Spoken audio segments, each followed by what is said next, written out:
A girl got herself a tame zombie after the end of the world. Hello all. This is Jacobson and this is a brief retelling of the third and fourth episodes of the 9th season of the zombie series The Walking Dead. You can see the previous episodes at the links in the video description. As soon as this video gets 300 likes, I will release the next part. Also leave your comments, it will help promote the video. Have fun watching it.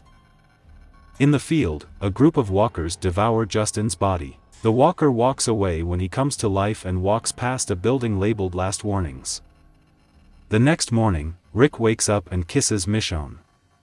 Going down the stairs, he touches Carl's handprint, cut from the boards of the porch floor and now fixed on the wall. Then he walks around Alexandria. Later, he returns to his house and thanks Michonne for being wonderful and for everything she does. He suggests they find other ways to build a future, implying the birth of a child. Michonne kisses him and they make love. On the way, Maggie and Cal are taking food to the shelter when they are stopped by a small group of rescuers who ask her about missing people. Jack steals a tomato from the trunk and takes a big bite. Maggie says that she will remember him for this, and the other rescuers miss her. Suddenly they notice a zombie Justin stumbling on the road. Back in Alexandria, Rick and Michonne spend a family day with Judith, playing, having a picnic and reading fairy tales. Suddenly, Cattle runs up and informs them that Maggie found Justin in the form of a walker, but it doesn't look like an accident. At the camp, the saviors are furious at the news of Justin's death. Alden promises that they will get to the truth, but Jed slaps him in the face, declaring that he is no longer one of them. Carol intervenes with a gun at her hip and stops Jed. The rescuers begin to accuse Daryl and of being guilty. They grab their axes to strike back when Rick drives into the center of the group with a gun at the ready and warns everyone to retreat. Arat and Laura help neutralize the saviors. After they split up, Rick asks Gabriel where Anna was last night when Justin disappeared. Gay vouches for her, but Rick orders him to keep an eye on her. Alden asks Rick if some of the saviors can get guns, but Rick replies that they need to find out what happened first. Maggie asks Rick who he thinks killed Justin, and he looks at Daryl. In the tent, Gabrielle tells Anne about Rick's suspicion and asks if she knows anything about Justin's disappearance, but she denies it and asks him if he thinks she's hiding something before leaving. Meanwhile, Rick asks Daryl about Justin, suggesting that he could have been shot with an arrow or bolt. If I was going to kill him, I'd do it in front of everyone, he counters, before saying that the saviors don't deserve to start a new life, while their dead friends didn't get the chance. Rick ends the conversation by asking Daryl to try, reminding him that he once spared the man who left his brother to die on the roof. Daryl remains in thought.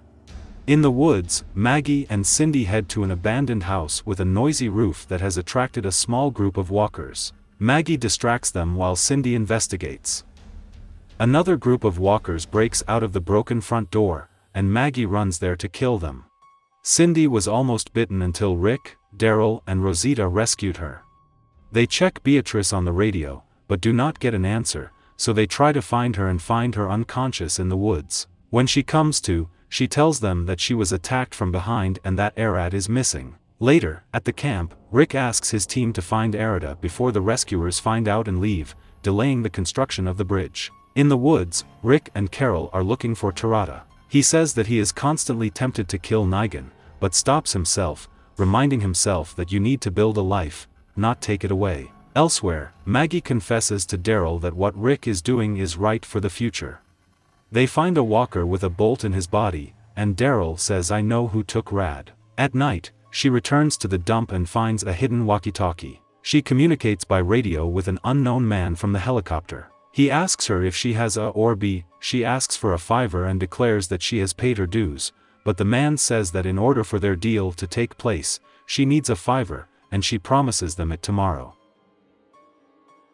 Suddenly, Gabrielle appears behind her and asks who she was talking to and if she has anything to do with Justin. And admits to trading people for goods, and she was planning to trade Gabe and Rick when she kidnapped them. She asks him to go with her to a new place that is much better and far away, but he should not tell anyone anything. Gabe says he has to tell Rick, but she replies, "All this time I thought you were a 4, after which she knocks him out with her walkie-talkie. Back in the woods, Jet and DJ ambush Carol and Rick. He put a knife to Carol's neck, and Rick pointed a gun at his head. Jet explains to Rick that it's about returning their weapons for protection before leaving. Carol pulls a knife out of her sleeve, pretends to obey, and then plunges it into her shoulder, while Rick forces the DJ to kneel. Meanwhile, Daryl and Maggie stay in the Last Warning building and discover Cindy and a group from Oceanside, who is holding Erat on his knees for execution.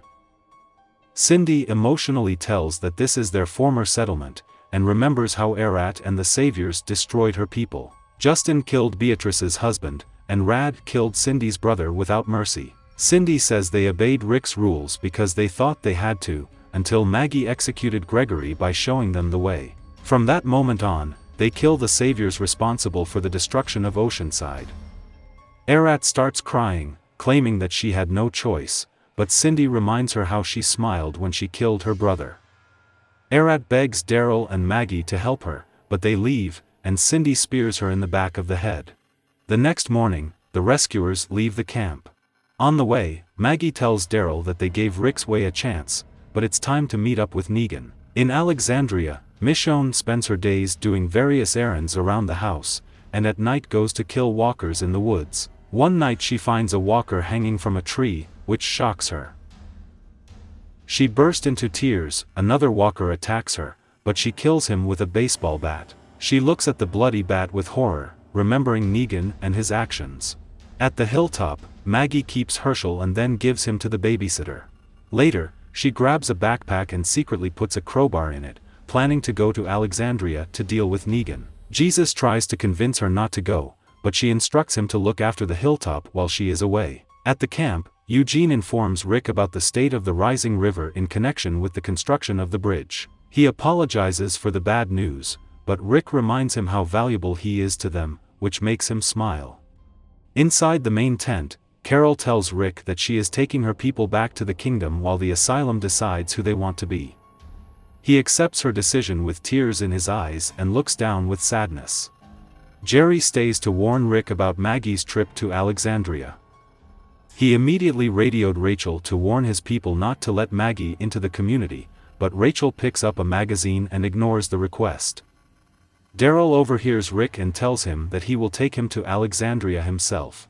In Alexandria, Nora tells Michonne that Negan refuses to eat and promises to deal with it.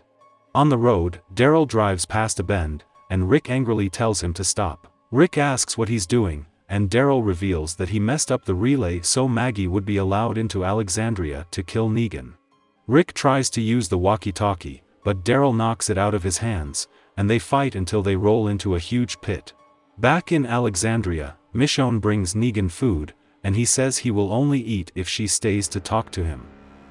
She agrees to stay for an hour. In the pit, Rick and Daryl argue about whether to let Negan live. Daryl reminds Rick how Negan turned him into a slave and how no one agrees with him staying. Rick says that if they make Negan a martyr, then everyone who died during the war, including Carl, will die in vain. Daryl tells Rick that he is ready to die for him and for Carl too, but he has to let him go. In Alexandria, Negan tells Michonne that he shouldn't be in a cell, just like she shouldn't be doing casual chores and looking after children. Michonne replies that she is helping to restore civilization. Negan admits that he is happy that his wife has never seen him like this and says that he would like them to have a child like Carl, but his wife got cancer and the world changed. Michonne says she sees Carl everywhere, and when Negan asks about her own child, she angrily replies that Andre did not survive. Negan says it's better this way because his wife wasn't cut out for the apocalypse. When Negan hints that Andre would make her weak, Michonne throws Negan's food on the ground in anger and leaves. At the dump, Anna kisses the bound and unconscious Gabriel, and then rolls up one of her walking experiments to kill him. He wakes up and begs her to stop, and then says he forgives her. She bends the walker over him and stops, then shuts his mouth with a cloth with chloroform to knock him out. At the camp, Carol is packing up to go to the kingdom when an armed jet and several saviors return. He says that he knows that the ocean scions killed the saviors and he needs her to step aside so that he can take revenge. Carol attacks him again, but more rescuers appear and a shootout begins. Rika and Daryl hear gunshots from the ditch and are forced to help each other escape. In Alexandria, Michonne returns to Nina's cell and admits that they are similar, but distinguishes that her worldview is much more positive than his. She finally gets him to eat, and when she leaves, he asks her to see Lucille. Michonne tells him they don't have a bat, claiming it's still out there somewhere, causing him to bang his head hard against the wall. Walkers begin to descend into the pit while Rick and Daryl try to get out. Rick finally crawls out of it and uses a tree branch to pull Daryl out as well. As a horde gathers near the camp, Rick comes up with a plan to take them away, and Daryl heads to the river. Returning to the dump, Gabriel wakes up unbound and alone. In his pocket he finds a note from Anna. If you want to go fast, go alone. If you want to go far, go together. I want to go fast.